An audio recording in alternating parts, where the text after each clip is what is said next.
আহ কি মজা গো, সাগর পাড়ে ঘুরতাছি। ওই মেট্রো চাচা, তুমি কই আছো? এই ট্রাপ আইছে বর আর সাগর পাহাড়ে উঠতো। এই কোন তুমি লাড়ি লই আয়ো। আহ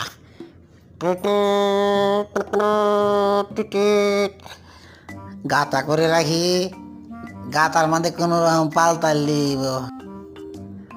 একদম কাবো, গাতার মধ্যে ফালাইয়াম তোমার হাবো। আরে হেতে কমালা আমাদের কথা 10 মিনিট ভিতরে আমাদের কথা হন আইতাছে না কেনে। ওই ট্রাম, আজ তোরে বাজ মতো পাইছি। আজ তোরে মনে হর বান্দাম কোদাল দড়ি সব লই আইছি। জানবা লে সাসা আপন প্রাণ বাসা।